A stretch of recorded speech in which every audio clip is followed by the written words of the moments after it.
श्री गणेशाय नमः। श्री जानकी वल्लभो विजयते। श्री रामचरितमानस प्रारंभ करते हैं। जय सिया राम।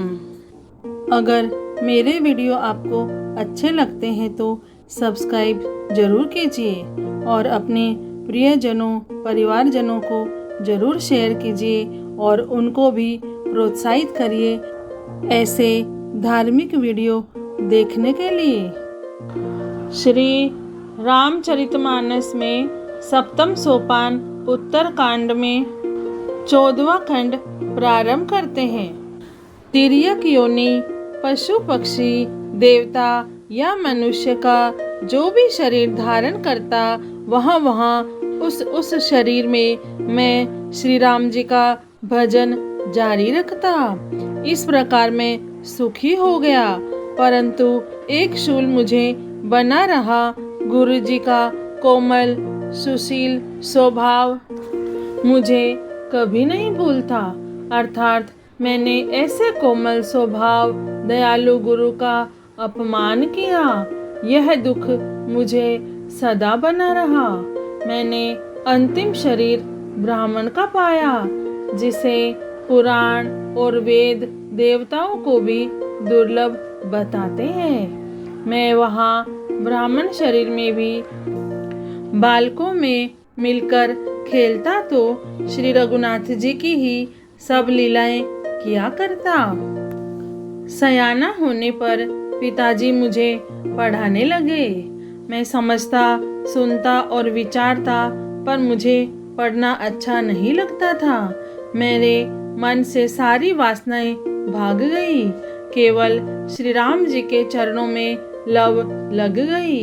हे गरुड़ जी, कहिए ऐसा कौन अभागा होगा जो कामधेनु को छोड़कर गदही की सेवा करेगा। प्रेम में मग्न रहने के कारण मुझे कुछ भी नहीं सुहाता। पिताजी पढ़ा कर हार गए। जब पिता माता कालवश हो गए, मर गए, तब मैं भक्तों की रक्षा करने वाले श्री राम जी का भजन करने के लिए वन में चला गया। वन में जहाँ जहाँ मुनीश्वरों के आश्रम पाता, वहाँ जाकर उन्हें सिर नवाता। हे गरुड़ जी, उनसे मैं श्री राम जी के गुणों की कथाएं पूछता। वे कहते और मैं हर्षित होकर सुनता। इस प्रकार मैं सदा सर्वदा श्री हरि के गुणानुवाद सुनता फिरता। शिव जी की कृपा से मेरी सर्वत्र अबाधित गति थी, अर्थात मैं जहाँ चाहता वहीं जा सकता था। मेरी तीनों प्रकार की पुत्र की, धन की और मान की गहरी प्रबल वासनाएं छूट गई और हृदय में एक यही लालसा अत्यंत बढ़ गई कि जब श्री राम जी के चरण कमलों के दर्शन करूं तब अपना जन्म सफल हुआ समझूं। जिनसे मैं पूछता वे ही मुनि ऐसा कहते कि ईश्वर सर्वभूतमय है। यह निर्गुण मत मुझे नहीं सुहाता था। हृदय में सगुण ब्रह्म पर प्रीति बढ़ रही थी। गुरु जी के वचनों का स्मरण करके मेरा मन श्री राम जी के चरणों में लग गया। मैं क्षण क्षण नया नया प्रेम प्राप्त करता हुआ श्री रघुनाथ जी का यश गाता फिरता था। सुमेरु पर्वत के शिखर पर बट की छाया में लोमश मुनि बैठे थे। उन्हें देखकर मैंने उनके चरणों में सिर नवाया और अत्यंत दीन वचन कहे। हे पक्षीराज, मेरे अत्यंत नम्र और कोमल वचन सुनकर कृपालु मुनि मुझसे आदर के साथ पूछने लगे, हे ब्राह्मण, आप किस कार्य से यहाँ आए हैं? तब मैंने कहा, हे कृपानिधि, आप सर्वज्ञ हैं और सुजान हैं। हे भगवान, मुझे सगुण ब्रह्म की आराधना की प्रक्रिया कहिए। तब हे पक्षीराज, मुनीश्वर ने श्री रघुनाथ जी के गुणों की कुछ कथाएं आदर सहित कही।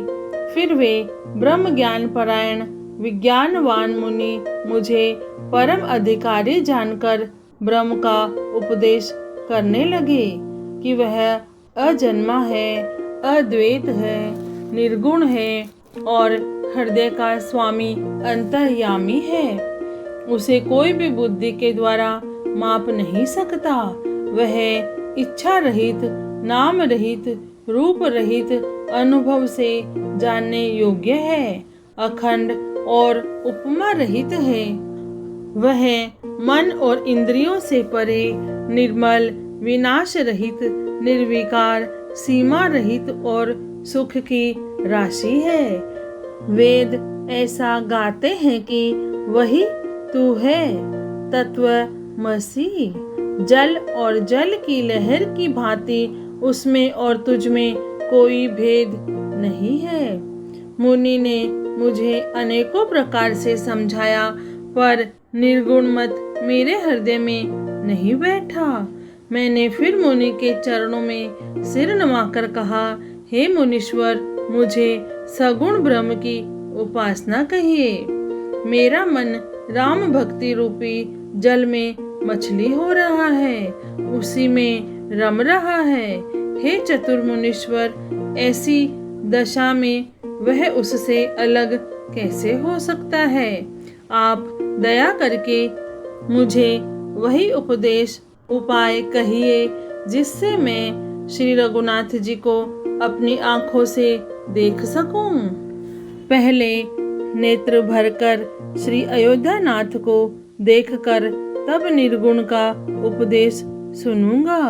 मुनि ने फिर अनुपम हरि कथा कहकर सगुण मत का खंडन करके निर्गुण का निरूपण किया। तब मैं निर्गुण मत को हटाकर काटकर बहुत हट करके सगुण का निरूपण करने लगा। मैंने उत्तर प्रत्युत्तर किया। इससे मुनि के शरीर में क्रोध के चिन्ह उत्पन्न हो गए। हे प्रभु, सुनिए, बहुत अपमान करने पर भी ज्ञानी के हृदय में क्रोध उत्पन्न हो जाता है। यदि कोई चंदन की लकड़ी को बहुत अधिक रगड़े तो उससे भी अग्नि प्रकट हो जाएगी। मुनि बार बार क्रोध सहित ज्ञान का निरूपण करने लगे। तब मैं बैठा बैठा अपने मन में अनेकों प्रकार के अनुमान करने लगा। बिना द्वैत बुद्धि के क्रोध कैसा, और बिना अज्ञान के क्या द्वैत बुद्धि हो सकती है?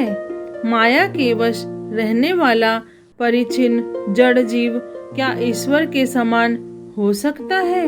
सबका हित चाहने से क्या कभी दुख हो सकता है? जिसके पास पारसमणि है, उसके पास क्या दरिद्रता रह सकती है? दूसरे से द्रोह करने वाले क्या निर्भय हो सकते हैं? और कामी क्या कलंक रहित बेदाग रह सकते हैं? ब्राह्मण का बुरा करने से क्या वंश रह सकता है? स्वरूप की पहचान आत्मज्ञान होने पर क्या आसक्ति पूर्वक कर्म हो सकते हैं? दुष्टों के संग से क्या किसी के सुबुद्धि उत्पन्न हुई है? पर स्त्रीगामी क्या उत्तम गति पा सकता है? परमात्मा को जानने वाले कहीं जन्म मरण के चक्कर में पड़ सकते हैं। भगवान की निंदा करने वाले कभी सुखी हो सकते हैं। नीति बिना जाने क्या राज्य रह सकता है? श्री हरि के चरित्र वर्णन करने पर क्या पाप रह सकते हैं? बिना पुण्य के क्या पवित्र यश प्राप्त हो सकता है? बिना पाप के भी क्या कोई अपयश पा सकता है? जिसकी महिमा वेद, संत और पुराण गाते हैं, उस हरि भक्ति के समान क्या कोई दूसरा लाभ भी है? हे भाई, जगत में क्या इसके समान दूसरी भी कोई हानि है कि मनुष्य का शरीर पाकर भी श्री राम जी का भजन न किया जाए। चुगलखोरी के समान क्या कोई दूसरा पाप है? और हे गरुड़ जी, दया के समान क्या कोई दूसरा धर्म है? इस प्रकार मैं अनगिनत युक्तियां मन में विचारता था और आदर के साथ मुनि का उपदेश नहीं सुनता था। जब मैंने बार बार सगुण का पक्ष स्थापित किया तब मुनि क्रोध युक्त वचन बोले। अरे मूढ़, मैं तुझे सर्वोत्तम शिक्षा देता हूँ तो भी तू उसे नहीं मानता और बहुत से उत्तर प्रत्युत्तर दलीलें लाकर रखता है। मेरे सत्य वचन पर भी विश्वास नहीं करता। कोए की भांति सभी से डरता है। अरे मूर्ख, तेरे हृदय में अपने पक्ष का बड़ा भारी हट है, अतः तू शीघ्र चांडाल पक्षी कौवा हो जा। मैंने आनंद के साथ मुनि के शाप को सिर पर चढ़ा लिया। उससे मुझे न कुछ भय हुआ न दीनता ही आई। तब मैं तुरंत ही कौवा हो गया। फिर मुनि के चरणों में सिर नवाकर और रघुकुल शिरोमणि श्री राम जी का स्मरण करके मैं हर्षित होकर उड़ चला। शिव जी कहते हैं, हे उमा, जो श्री राम जी के चरणों के प्रेमी है और काम, अभिमान तथा क्रोध से रहित है, वे जगत को अपने प्रभु से भरा हुआ देखते हैं। फिर वे किससे वैर करें? काकभूषणी जी ने कहा, हे पक्षीराज गरुड़ जी, सुनिए, इसमें ऋषि का कुछ भी दोष नहीं था। रघुवंश के विभूषण श्री राम जी ही सबके हृदय में प्रेरणा करने वाले हैं। कृपा सागर प्रभु ने मुनि की बुद्धि को भोली करके भुलावा देकर मेरे प्रेम की परीक्षा ली। मन, वचन और कर्म से जब प्रभु ने मुझे अपना दास जान लिया तब भगवान ने मुनि की बुद्धि फिर पलट दी। ऋषि ने मेरा महान पुरुषों का सा स्वभाव, धैर्य, अक्रोध, विनय आदि और श्री राम जी के चरणों में विशेष विश्वास देखा।